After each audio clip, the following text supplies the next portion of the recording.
नमस्कार। आज हम बात करने वाले हैं 2020 के उन 3 कृषि कानूनों की। आपको याद ही होगा, इन्होंने पूरे देश में एक जबरदस्त बहस छेड़ दी थी। तो सवाल ये है कि आखिर ये कानून थे क्या और ये इतने विवादास्पद क्यों हो गए। चलिए इस पूरी कहानी को समझते हैं। तो देखिए, ये है इन कानूनों की पूरी लाइफ साइकिल एक ही नज़र में। सितंबर 2020 में ये कानून पास हुए और ठीक एक साल से थोड़ा ज्यादा वक्त बाद नवंबर 2021 में इन्हें वापस लेने का ऐलान हो गया और दिसंबर 2021 तक तो ये खत्म भी कर दिए गए। वाकई काफी तेज और उथल-पुथल भरी जर्नी थी ये। चलिए इसके हर पहलू को गौर से देखते हैं।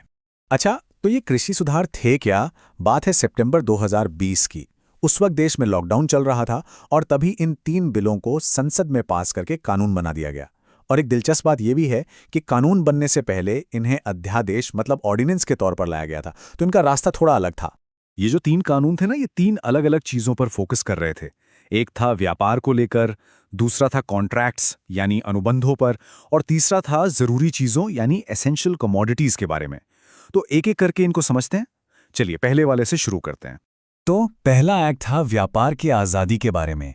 इसका पूरा नाम था कृषक उपज व्यापार और वाणिज्य संवर्धन और सरलीकरण अधिनियम 2020।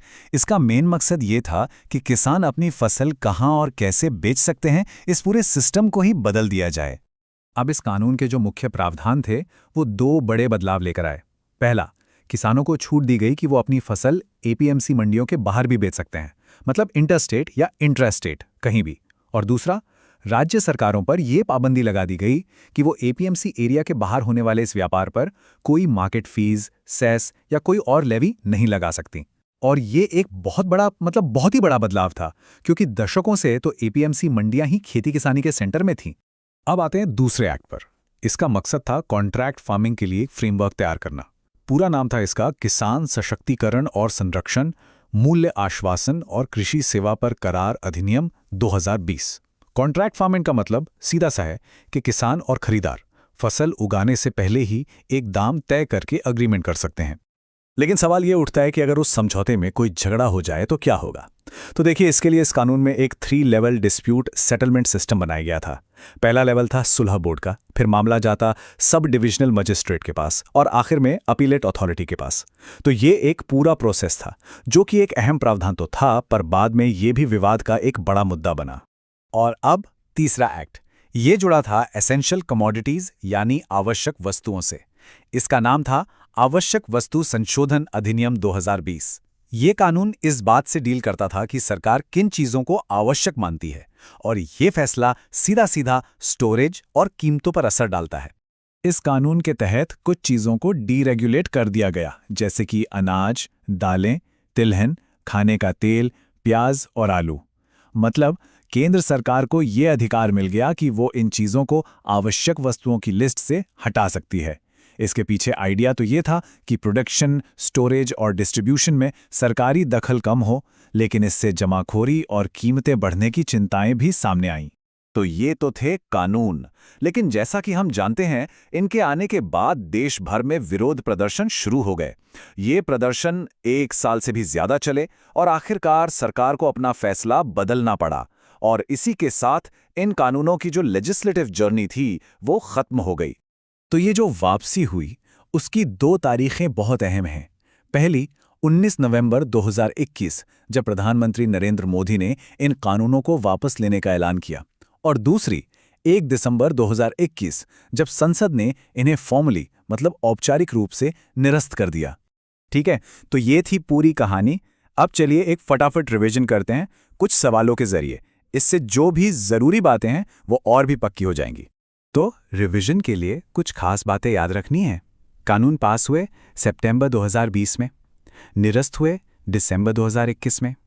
पहला एक्ट था एपीएमसी के बाहर व्यापार की आज़ादी को लेकर, दूसरा था कॉन्ट्रैक्ट फार्मिंग के फ्रेमवर्क पर, और तीसरा एसेंशियल कमोडिटीज में संशोधन को लेकर। बस ये मुख्य बातें हैं। अब आते हैं सवालों पर। पहला सवाल, भारतीय संसद में 3 कृषि विधेयक कब पारित किए गए?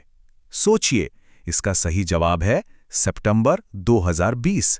अगला सवाल, किस अधिनियम ने एपीएमसी बाजारों के बाहर व्यापार की अनुमति दी? याद है पहला वाला एक्ट? जी हां, इसका जवाब है कृषक उपज व्यापार और वाणिज्य संवर्धन और सरलीकरण अधिनियम। ठीक है, अब ये बताइए कि अनुबंध खेती यानी कॉन्ट्रैक्ट फार्मिंग के लिए जो एक्ट था उसका पूरा नाम क्या था? ये थोड़ा लंबा नाम है। इसका पूरा नाम है किसान सशक्तिकरण और संरक्षण, मूल्य आश्वासन और कृषि सेवा पर करार अधिनियम 2020। अगला सवाल, 2020 के संशोधन के बाद आवश्यक वस्तुओं की सूची से हटाए गए कोई 2 खाद्य पदार्थों के नाम बताइए। लिस्ट में कई चीजें थी जैसे अनाज, दालें, प्याज या आलू। इनमें से कोई भी 2 चलेंगे।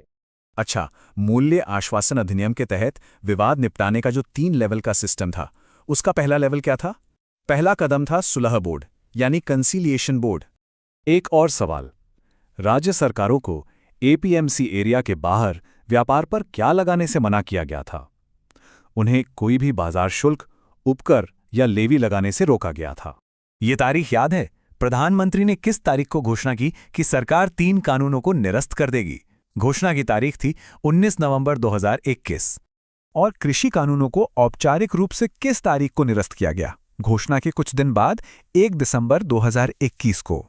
ये बताइए, आवश्यक वस्तुओं की सूची से चीजें हटाने की शक्ति किस बॉडी को दी गई थी? ये पावर दी गई थी केंद्र सरकार को। और ये रहा आखिरी सवाल जो हमें बिल्कुल शुरुआत में ले जाता है। सितंबर 2020 में जो 3 अधिनियम पास हुए, उन्हें किसकी जगह लेने के लिए पेश किया गया था? उन्हें लाया गया था लॉकडाउन के दौरान जारी किए गए अध्यादेशों की जगह। ये जानकारी हम तक पहुंचाई है लॉजिक लैडर इंस्टीट्यूट ने, जो इस प्रस्तुति के प्रायोजक हैं।